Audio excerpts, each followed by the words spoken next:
Good morning, Paleo Keepers, and welcome back to Newer Park on Prehistoric Kingdom. Today we're going to be making an enclosure for the Ankylosaurus that was recently added to the game, and honestly, the creature looks so good. I'm in love with it. It's honestly my favorite creature in the game as it stands right now. It's just such a good model, has really good features to it, and I've just been enjoying it so much. So what we're doing right now is making a viewing gallery platform area and using the usual fence that we've been using for near enough all the enclosures within the park itself, trying to keep everything to like a similar theme, and then just doing like a tropical kind of style rustic viewing gallery. And honestly, it's just nice and simple, a place that they can walk up on and sort of look down on the Ankylosaurus from a safe distance from that fused tail. Honestly, I love that model.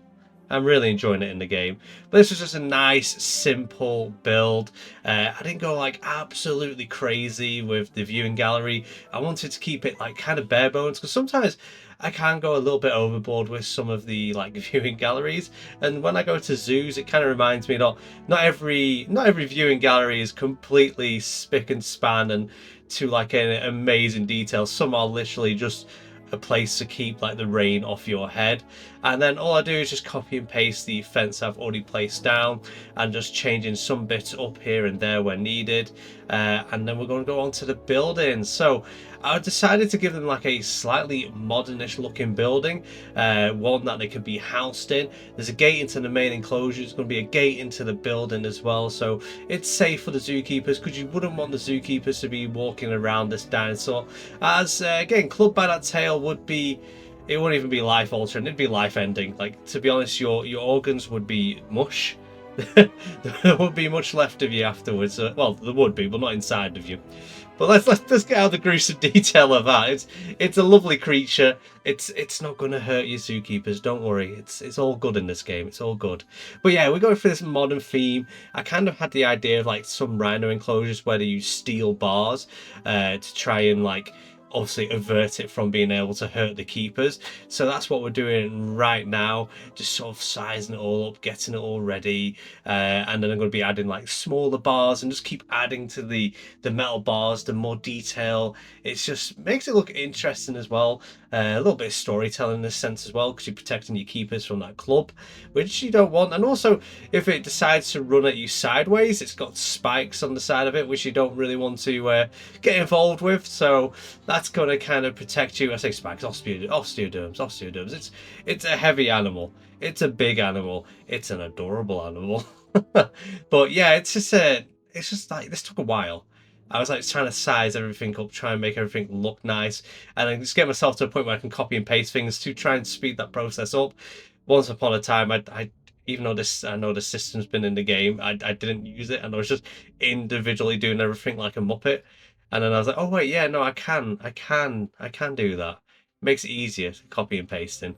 And anyways, for the roof bit, I was originally going to do like a sort of normal roof, but I was like, actually no, we'll go flat roof, because then it would be easier for me to build without looking too ridiculous. And two, it just gives it like that kind of modern like warehouse look. Like, this is a prefab build, well, not prefab building such, but easy to put up. Like, it's used breeze blocks, it's got metal, it's got a wood roof, some glass to let natural light in. We add the lights, we don't decorate too much in the inside. It's literally just as like a cheap structure to try and keep your animals nice and cozy. The guests ain't going to be seen in there, so it doesn't have to be way too fancy or over top. It's only keepers. So it's like one of those nice, simple, like warehouse kind of shelter builds. We're going to be adding like loads of bedding and like the water source in there for them to drink from. This is the gate I chose to make. Again, I made it out of metal, so it's nice and strong. We do clear out the wall behind it and put another one of these gates, so there is still like a nice fresh airflow. It's not a completely closed building. Originally I was going to do it like a closed building, but then I was like, you know what? I feel like it's a hot climate outside. They'll want that airflow to go through the building, and the doors are near enough centre of one another, so that airflow is going to drag through. We do a ventilation system on the roof as well to help with that airflow, because I can imagine Ankylosaurus is having a peculiar smell to them, I feel. Like, have you ever been into like an elephant house or a rhino house? And they have a very peculiar smell, and they have tons of like airflow and stuff to try and bring that down. I feel like Ankylosaur would have the peculiar smell. There's no other way of saying it. So yeah, I thought we'll keep that building well ventilated. Also, you can see the door, I made it a bit bigger afterwards because I realized the Ankylosaurus can't get through there. So it's now a double door with those metal cages, and I made the hinges. We did like a raised area where so I could do some rocks and things and sort of break up the building from the actual viewing gallery at the front. And then we added a huge pond because honestly, seeing Ankylosaurus swim is great. It's like a treat just watching them swim. I really do enjoy it. It's also, I play a lot of Jurassic World Evolution. We don't get swimming. Dinosaurs don't swim. So it's a nice treat to see dinosaurs swim. So I feel like in every enclosure I make, I present an area where I can watch them swim. It's just like something I have to do because this is such a cool mechanic. And I just decorate it with like loads of plants, make it different. Try and get the rock a similar colour to the brush, similar-ish, should I say. So then it kind of blends in well with the rest of the environment that they're in. And it just adds like extra detail, extra building. From the viewing gallery, it looks great. Like, because you get a bit of everything, a bit of the water, a tiny bit of the building because it's broken up by the plants. You get to see the rock work. It's just like a nicer look. And I go around adding like little bits of rocks here and there, just for, again, more decoration, just something interesting to look at.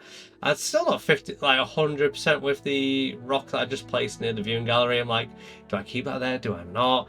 I've kept it there for now, but I might come back and change it. You never know. It's a beauty thing about this game. You can always come back and make changes.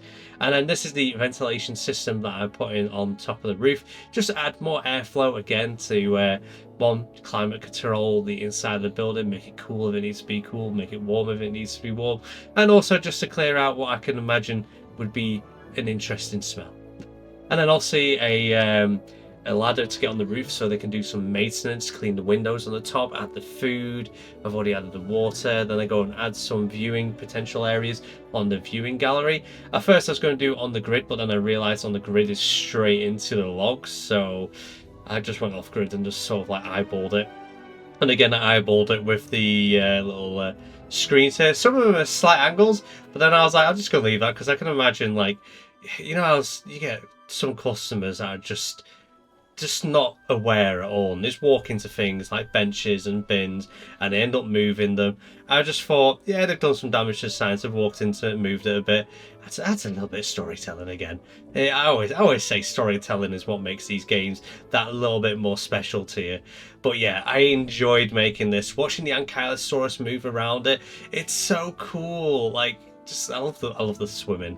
The swimming is ace. Look at Ankylosaurus just bobbing into the water there, and it's just, yeah, look at the little feet. It's so cute, and the way it's just like, woo, it's just adorable. It's not something you'd think you'd see an Ankylosaurus swim. Obviously, they probably did to some extent, but it's just not something you imagine. And there was, well, there's kind of a bit of an argument. There is a aquatic species of Ankylosaurus. It's not very big, probably a little bit bigger than your house cat. But oh, imagine that being in a game, a swimming Ankylosaurus that just eats, like, well, it's arguable if it eats fish or not, but yeah. Anyways, I hope you've enjoyed this. I hope it's giving you some inspiration. This build is on the workshop, and if I remember, I will leave a link. But as always, I'll see you later.